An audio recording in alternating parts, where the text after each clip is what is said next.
Magandang araw po sa lahat. Welcome po dito sa Pinoy Chess Podcast, ang kauna-unahang chess podcast sa Pilipinas. At bago pong lahat, ako nga pala si Arena FIDE Master Castel. At sa ating pagpapatuloy ay ang ating pag-uusapan ay patungkol pa din dun sa ating project World Guinness Book of Record. Kung mapapansin po ninyo mga koys, itong episode po natin ito po ay pangatlong episode ho.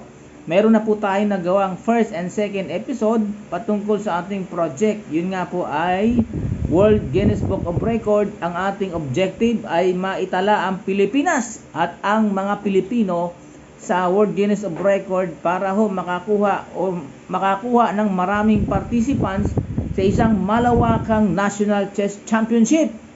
Yan ho ang ating tinatarget. Dinidetalye ho natin ang mga kasu-kasuan, no? Hinihimay-himay po natin kung paano natin 'to gagawin, at yan po ay ma-hit ho natin ang ating target, ang maitala ang Pilipinas, ang mga Pilipino sa World Guinness Book of Record. Ang ating focus ho ng ating talakayan ay patungkol ho sa mga strategies. Ano ho ba ating mga dapat gawin para ho maka-recruit ho? Kumbaga, recruitment process na po itong ating gagawin, no? Kasi ho, magbibigay na ho tayo ng figure para ho maitala sa World Guinness Book of Record ang Pilipinas. So, kailangan ho natin more or less 3,000 na participants para ho ma-hit ho natin yung target natin sa World Guinness Book of Record bilang pinakamaraming participants na chess players sa isang National Chess Championship, isang massive National Chess Championship ho. Mga koys, lilinawin ho natin yan. Meron ho tayong figure, more or less 3,000. So, pwede po yung 4,000, pwedeng 5,000 yan. Much better ho, gaya ng diniscuss ko before, kung tayo ho ay naghahangad na maitala ang mga Pilipino, ang Pilipinas sa World Guinness Book of Record, dapat solid na po ito. Kumbaga, maitala, mahihirapan ng ibang lahi, ang ibang bansa para mabura o matalo ang ating record sa World Guinness Book of Record. Kaya kung tayo ay naghahangad na masungkit, ma-hit natin ang target, ay dapat yung figure na kung saan mahihirapang mabura ng ibang lahi, ng ibang bansa ang ating record. So, tayo ho ay magbibigay ng figure na 3,000, more or less 3,000, no? Mas maganda nga 5,000, no? Lilinawin natin mga koys, itong gagawin ho natin ay isang massive National Chess Championship.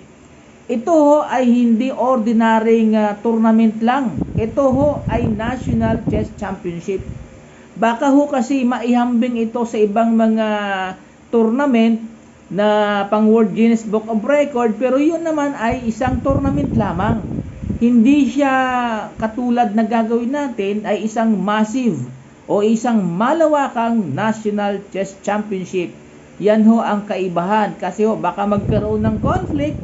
May mga tournament na marami naman po talagang nag-participate ng mga chess players. Oo, tama po yun. Pero yun ho ay tournament po. Hindi siya National Chess Championship, kasi itong ating tutumbukin mga koys ay isang malawakang National Chess Championship na walang ibang gagawa kundi tayong mga Pilipino.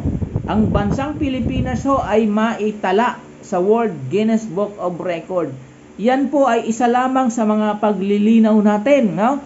Para ho klaro po ang lahat, no? Walang lusot, walang gusot. So malinaw po yan. Gagawin ho natin ay isang malawakang National Chess Championship. Hindi po ito ordinaryong tournament lamang po. Bakit? Kasi po merong mga nangyari o may naganap na o katatapos pa lang ng Grenke Freestyle Chess Championship, o hindi siya Chess Championship, chess tournament po kasi siya, no? Grenke Freestyle Chess Championship, open po kasi yun, no? Hindi po yun National Chess Championship na freestyle, at freestyle po yun. Bakit po natin binabanggit yan? Kasi noong April 17 hanggang April 21, no, ng 2025 natapos ang Grenke Freestyle Chess Tournament, no? Hanggang April 22 pa nga po yan dahil nagkaroon ng time breaks at syempre mga awarding and ceremony, kaya umabot talaga yan ng April 22. Pero April 21, April 17 hanggang April 21, yan ho ang Grenke Freestyle Chess Tournament, no? Yan ho ay hindi National Chess Championship.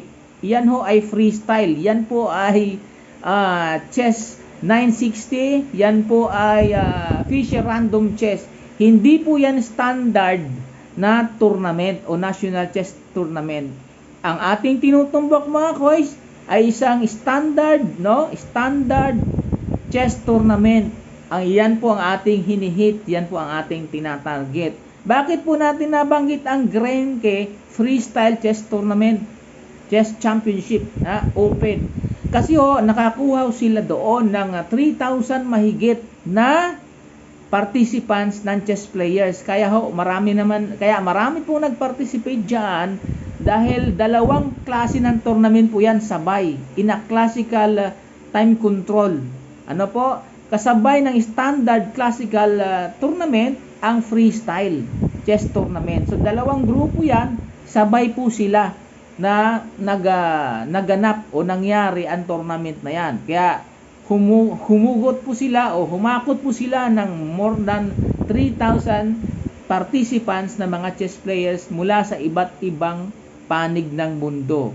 Yan ho ay hindi National Chess Championship. Binibigyan lang po natin ng linaw po yan dahil nakakuha ang Grenke more than 3,000 na participants pagdating sa chess, no? At meron ding mga nakakuha din. Actually, meron po tayong record sa World Guinness Book of Record na may pinakamarami.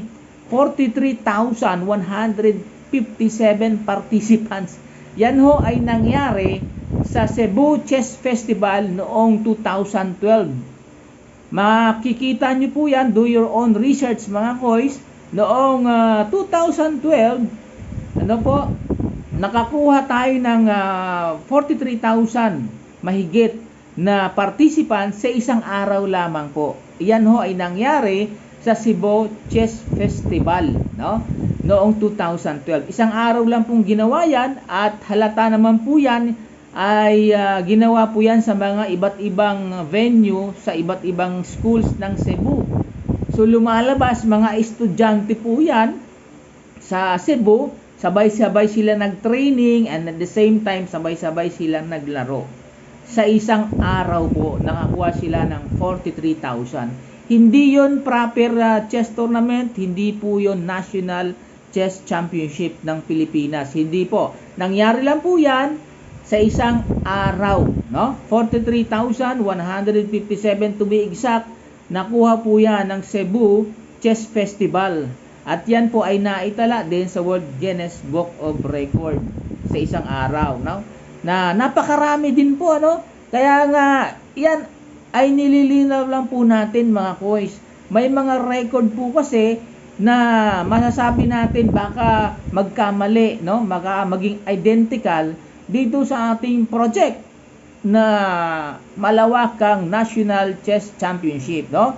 So maganda pong nililinaw lang po natin, no? Ang mga record na kung saan may mga nakakuha na itala ang mga tournament na yan. So yan malinaw po yan. Kaya itong gagawin natin mga koys, no? Maaari po kasi itong mangyari ang massive o isang malawakang national championship, maaring mangyari ito sa loob ng isang linggo. Separate natin i-discuss yan, separate po na episode dyan, papasok po kasi yan sa kung anong format ang gagamitin, ilang araw ang gagamitin, saan ang venue, at kung po pwede nyo masilip mga koys, pwede nating silipin, makakuha tayo ng idea kung anong venue at gaano kadami. Kasi nasa YouTube po yan, pwede nyong research ang Grenke Freestyle Chess Tournament. Merong video po dyan, naka-drone, drone video, pinakita kung gaano kalawak ang venue ng Grenke. Ayan, magkakaroon ho tayo ng ideya dyan. At syempre, dapat ito ay malaki ang kanyang space. Separate po natin, i-discuss yan mga kois, ang mga format at mga venue, etc. Ang focus ho natin ngayon sa ating episode, no? Episode 3, dito sa ating project na World Guinness Book of Record, ay makakuha tayo ng mga participants, no? Na more or less 3,000. Mas maganda nga, more or less 4,000. No? Alam nyo mga kois, hindi ho siya mahirap gawin. Bakit? Sa school lang po, no? Pupunta tayo sa mga school, universities, and colleges. Makakakuha na po tayo ng, kasi po, humigit kumulang 2,000 po yan, mga kuya, mga par. 2,000 po mahigit yung mga college, universities sa buong Pilipinas. At syempre, meron din tayo mga high school. Humigit kumulang 11,000 po yan. So bakit po natin binabanggit yan? Yang mga college and universities, pati mga high school, may mga varsity yan ng chess. No? Varsity ng chess, meron po yan sila. So ibig sabihin, meron tayong assurance, no? Statistically speaking, no? 2,000 plus 11,000, 13,000. Yan po kung 100% ay mahihikayat natin ang mga estudyante. Estudyante pa lang po ang ating pinag-uusapan mga kois, nakakakuha na tayo ng malaki-laking figure, no? Pwede natin silang i-invite formally, pwede natin silang puntahan, pwede nating sulatan, etc. etc. Makakuha tayo ng participants sa mga chess players. Halos lahat yan mga varsity players pa lang. Varsity players po ng buong Pilipinas ng college and universities, and at the same time mga varsity player po ng high school. So ganong mga statistics makakakuha tayo, napakadami po niyan. Napakadami. Yan ho ay sa iba't ibang Pilipinas. Actually, ang 4,000 po mga kois na, halimbawa 4,000 ang hinihit nating National Chess Championship, no? Isang malawakang National Chess Championship. At kung sino man ang may pinakamagaling diyan, sino man ang magcha-champion diyan, ay siyang pinakamagaling na chess player sa buong Pilipinas. No? Na-discuss ko na rin po yan before sa aking mga episode. So, ang ating focus, ulitin ko po, paano tayo makaka-recruit. Okay. Yang 4,000 na yan na chess participants, kung tutuusin mga kois, baka Metro Manila lang po yan. Tapos ang usapan. Makakakuha tayo ng 4,000 na mga participants, mga chess players para sa ating malawakang National Chess Championship. Baka Metro Manila lang yan. Tapos na po yan. Yung 4,000 na yan.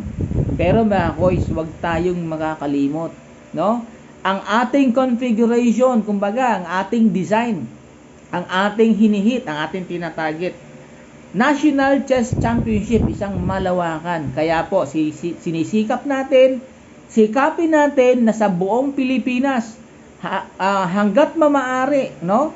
Mula sa mga cities, mula sa municipalities, ay mayroong representative na mga chess players na lalahok sa isang malawakang National Chess Championship para solid po solid po ang ating requirement, solid po ang ating qualification, no? Gaya nga ng sinasabi ko mga kois, sa Metro Manila lang po, tapos po yan yung 4,000 na participants, kaya ng Metro Manila yan. Napakaraming mga school, universities, no? Colleges, high school. Puntahan lang ang mga school na yan, bigyan ng invitation, kausapin ng maayos. Napakaraming mga varsity players sa buong Metro Manila. Pero hindi po yan ang ating gagawin dahil mahihirapan tayong matawag o sabihin natin Metro Manila, parang hindi National Chess Championship kasi Metro Manila lang. Nagigets nyo mga kois? So itong ating project mga kois, ito po ay mangyayari ay hanggat maaari. Kaya nga tinatawag nating Malawakan Chess Championship ay nagmumula yan sa iba't ibang cities, municipalities. Hanggat maaari, lahat po ng cities, municipalities magkaroon ng representative. Varsity players pa lang po ang pinag-uusapan natin mga kois. hindi pa kasama diyan yung hindi estudyante. So, hindi estudyante, marami po din po yan. At may mga estudyante, mga varsity players, napakadami niyan. Bakit natin pinag-uusapan yan?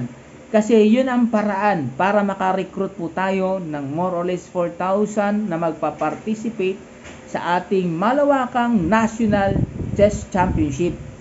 Kaya yun ho ang pinakagiya natin kung paano tayo makakuha ng mga chess players sa iba't ibang panig ng Pilipinas. Kailangan, para masabi po natin ito ay malawakang National Chess Championship, dapat magbula sa iba't ibang panig ng Pilipinas, sa iba't ibang panig ng city sa buong Pilipinas, municipalities. Mas maganda, mas malawak, mas magandang makakuha tayo ng participants mula doon sa iba't ibang lugar, sa mga malalayong lugar sa Pilipinas. Yan ho ang ating mga dapat magawa. Yan ho ang isa sa pinakamadaling gawin, mga varsity players. Mga estudyante, syempre, basic lang po yun mga koys. At kung sasali pa, syempre, ang mga hindi estudyante, dalawang classifications lang to mga koys, no? Estudyante at hindi estudyante. Estudyante pa lang, gaya ng figure na sinasabi ko, tapos ang usapan. Makukuha po natin ang World Guinness Book of Record para maitala ang Pilipinas, no? Para maitala ang mga Pilipino mag-shine sa buong mundo na yan ay masungkit po natin. So basically, estudyante at hindi estudyante, kaya po natin mahit more or less 4,000 na mga participants dito sa ating malawakang National Chess Championship. Yan lang po mga koys, no? Ang ating dinidiscuss dito sa ating episode 3. Meron pa po tayo mga episode na pag-uusapan. Andyan yung format, venue, anong mga strategies, etc. etc. Siyempre, andyan din yung mga sponsorship, paano ito i-finance, etc. Yan ho ay ating ipapasok sa mga susunod dating episode. Patandaan ho natin, ito ho ay third episode, no? At sana para makakonect po kayo, no? Makarelate po kayo. Panoorin ninyo, pakinggan nyo po ang episode 1, ang episode 2, at itong episode 3 para magkaroon ng makarelate po kayo, magkaroon ho kayo ng connect.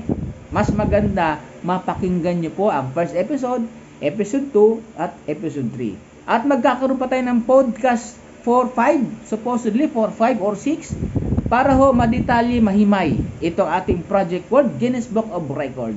Hanggang dito lang po mga koys, Wag po sana tayong makalimot, mag-subscribe po mga koys, paki-like naman at mag-leave ng comment, at sana po paki-share itong ating podcast. Tayo ay napapakinggan sa Spotify at napapanood sa ating YouTube channel. Magandang araw po sa inyo lahat at magandang mag-ingat po kayo. Kayo po ay nakakapanood, nakikinig dito sa Pinoy Chess Podcast, ang kauna-unahang chess podcast sa Pilipinas. Maraming salamat, magandang araw po muli sa lahat.